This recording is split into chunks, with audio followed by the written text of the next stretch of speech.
that was awesome. And in 10 years, I'm going to get to tell stories about Allison from when she was young. But today I'm going to tell you about a story from 8 years ago about one of my other teenagers. His name was Ellis. He was going into 8th grade. You know the boys going into 8th grade, their feet are about this big and their bodies just run into everything. And they can't. But we were going on a high school mission trip to Washington State, from Charlotte, North Carolina to Washington State. And everything went wrong to plan this trip that could possibly go wrong. Our travel agent was a yahoo.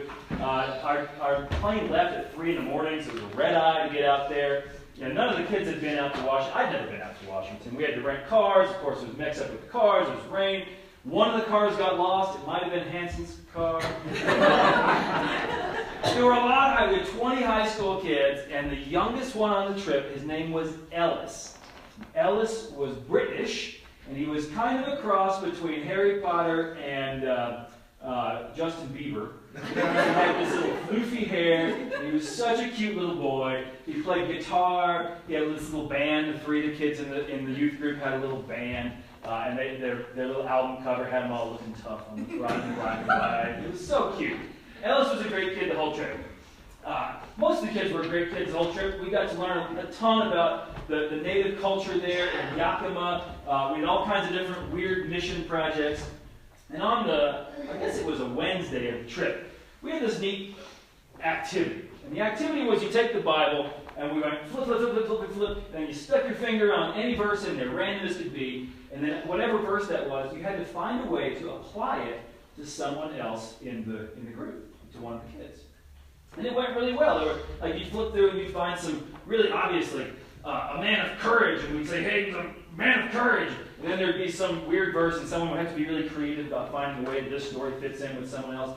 But one of my advisors, Steve, he's 50 years old, Steve, he flips through it, and he had Phoebe was his partner, so he had to flip through, stick his finger on something, and tell Phoebe how that verse applied to her. Well, he flipped through to Song of Songs, chapter 4, and it said something to the effect of, your teeth are like the sheep when they come down from the washing, they're so white. And your other parts of your body are like bouncing gazelles.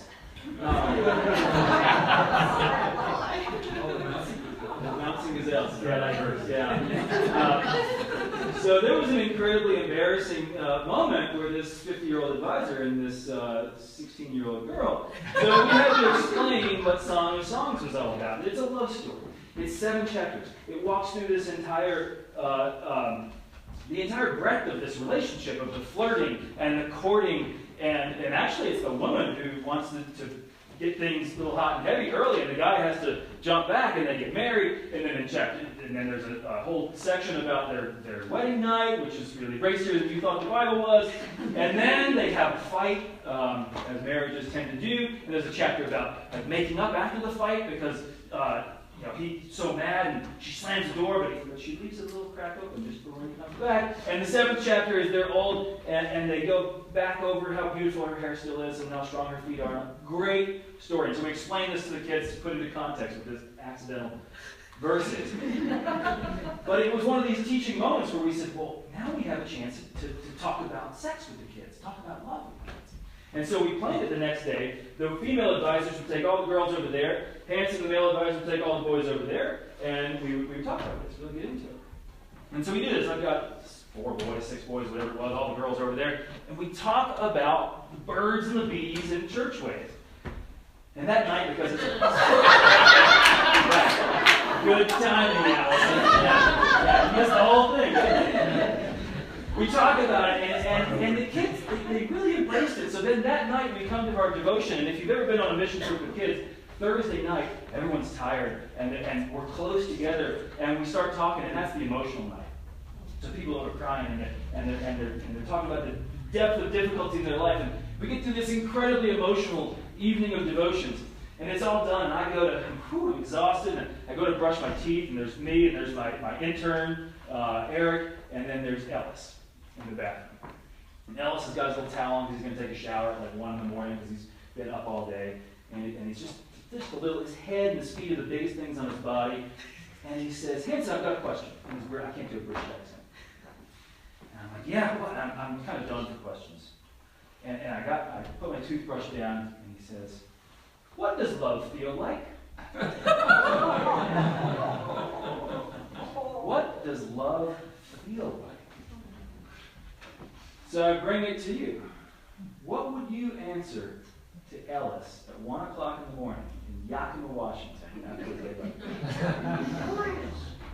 What would you say? Good. Good. Warm like teddy bear. Warm like a teddy bear. Being part of a whole. Safe. Safe. Butterflies. Butterflies and teddy bear. Okay. Like you're walking on air. Walking on air. Your heart overtakes your head. Your heart overtakes your head. Yeah. Exhilarating. Exhilarating. Every time a pastor does a sermon on love, it seems like they always have to remind you that there are 4 words for love. You had all those different words that describe love. The Bible is the same kind of thing. In the Greek language, there are 4 totally separate words for love. They all mean something a little bit different. So we're going to get to what that one means. The first one is storge. S-T-O-R-G-E. And storge is a specific kind of putting up with love. So it's where did Amy go? Is she back there with the kids? Oh, she took. Okay, so we'll go with Lynn. When's the last time you woke up at 2 in the morning, your kids were sick, and one of them just vomited? A long time ago. They don't get sick very often. I think it happened last night at Amy's Yeah. house. And you love the kid, right? You love the kid, but it's like, oh my gosh, how much work is this? Or your teenager comes home at 2 in the morning, maybe doing the same thing, and you think, how much work is this? I love these kids, but gosh. Or another way that storge actually gets used in ancient literature, not in the Bible, is Jim loved the Broncos. Loves the Broncos. But then Trevor Simeon comes in and throws like 46 picks, and he just throws his arms up. He can't handle it. One's thrown up, one's thrown up this way. And see, he gets so frustrated with his love of them. The other way that storge gets used often in Scripture is referring to their patriotism. So all through the Bible, you know, most of the Bible has this tradition, this theme that recurs. I'm so sick of the Pharaoh. I'm so sick of the king. I'm so mad at the Caesar. And so people say, I storge my country, but oh my God, it drives me nuts. It's all through there. So storge is this, I'm putting up with it kind of love. Not Christmas love. Jesus didn't come to just put up with these kind of things. The second love is phileo. And phileo, like Philadelphia, is an affectionate love. So you hear people say, who've lived here for a while, I love Nederland. Does anyone love Nederland? That's phileo. Okay? I love skiing. There's this activity, there's a thing that I have a particular relationship to. Also, not what Jesus is bringing. The third type of love is eros. Not necessarily sexual, but it's passionate. There's the way Plato, a few hundred years before Jesus described it, is that eros is seeing the beauty within the other person, no matter what that beauty is. So we're getting closer to what a lot of you talked about, these butterfly things. Eros might have something to do with that heart overhead kind of ideal, where you're just overwhelmed in that kind of love. But that's not what Jesus brings on Christmas. What Jesus is bringing on Christmas is agape love. A-G-A-P-E. And agape is that unconditional, sacrificial, universal kind of a love. The love that, if one believes in God and a loving God, that God has for us and that maybe we should have for each other.